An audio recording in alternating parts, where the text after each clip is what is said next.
up? It's Way Up with Angela Yee. I'm here. Jasmine Barrios here. Manos here. And we have Roland Martin on the line because, of course, how could we not have him on the line today? Right. As it looks like Joe Biden has exited the race and Kamala Harris is who he is endorsing now. So, Roland, what do you think about this? No surprise. Remember, Democrats spent 24 days after June 27th debate attacking Joe Biden.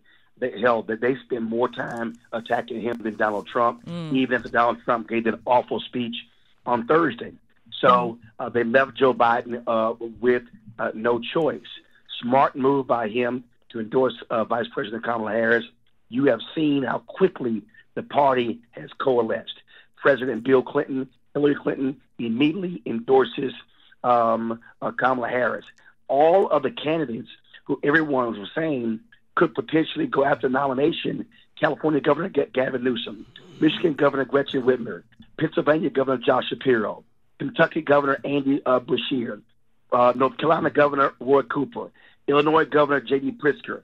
They've all endorsed Kamala Harris. Even Joe Manchin had said he was opting out of the race, right? Yeah, well, he said he wasn't running, but he said, "Oh, I want to see a mini primary." And remember, I don't know what the hell President Barack Obama was doing. That's what I was going to ask you. That's what I want to ask you. Was there? I mean, go ahead. Was there any truth to the fact that he hasn't or didn't immediately endorse Kamala Harris? True, yes, it's true. Okay. In his statement, he praised President Joe Biden. He called for this open convention process. Right. That makes no sense. So the base is like, yeah, dude, whatever. So he's gonna look, silly coming in late. But then people are getting mad at me. Oh, it's strategic. It's an elder statesman move. Nah, forget all that nonsense. But you know what? It doesn't matter. The base is moving. Last night, 45,000 black women on that Zoom. On a call, Come on, Zoom. Raised $1.5 million. As we speak, I am working with other black men. We will have a call tonight at 8 p.m. Eastern. As soon as I finish Roland Martin Unfiltered, that's happening right now. Act Blue, they've announced they've raised $70 million. That is the most ever raised in a 24-hour period, and we haven't even reached the 24-hour period yet. So you are seeing the base get excited. They want to defeat Donald Trump. Yes. That is the goal. Now, we got a couple of questions that I want to make sure that we get to these questions, too. So Kamala Harris is going to be speaking today on the South Lawn. This is going to be her first speech since Joe Biden has exited the race. And who do you think would be a strong VP pick as we're trying to figure out now who's going to be on this card? Look, it's all about, the people they're looking at: Arizona Senator Mark Kelly, Governor Roy Cooper of North Carolina, Governor Josh Shapiro of Pennsylvania. That's critical because those are all three battleground states. With Josh Shapiro, listen, while he's away, you got a Democrat lieutenant governor. Now, Roy Cooper, the problem there is anytime Roy Cooper is out of the state, lieutenant governor is the acting governor. Well, that's that crazy black MAGA fool, Mark Robinson, in North Carolina. And then in Arizona, if Mark Kelly, let's say, wins with Kamala Harris, you have a Democrat who will pick his replacement. So there are various factors.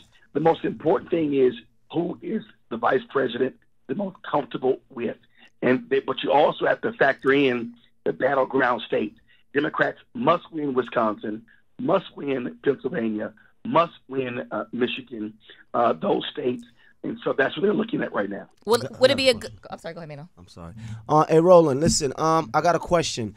Do you agree that it's a more uphill battle for her? You know, there's this energy about not voting for a woman, and a black woman in particular. Do you feel like that is a much uphill battle for her right now? Well, look, the fact of the matter is, America is a sexist nation. Yeah. There have been, but all the people out there listening to me who don't understand politics, there have been female leaders in Britain, Germany, England, in Germany, in India, in Israel, in the Philippines, in Liberia. There's a president right now in Ethiopia. I can name in Pakistan. So there have been female leaders all around. Mexico just elected their first female president. So people need to understand, get rid of your sexism. Men, get rid of your misogyny. and ask the most basic question. What are the issues that you care about? And where does Vice President Kamala Harris stand? And where does Donald Trump stand? You know, the fact of the matter is this year, Trump's Project 2025 is the most evil document I have seen since Jim Crow days. And everybody needs to look up Project 2025 in case they haven't, to see what's in there and all the different rights that will be rolled back, how much that'll affect climate change, how much it'll affect diversity, right to choose, all of those things.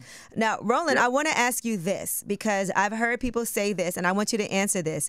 People who say black people in California does not like Kamala Harris because of what she did. She's locked up the most black men of any attorney. I want to hear what your response is to that, because that is something I hear all the time. And those individuals are flat out lying. They are lying. The fact of the matter is, when she was DA, what did she do? She actually decriminalized marijuana. What they did is, so they're one of the first people ever, domestic abusers, this is my man Drew comment, domestic abusers, child molesters, rapists, and murderers, she put 1,200 away.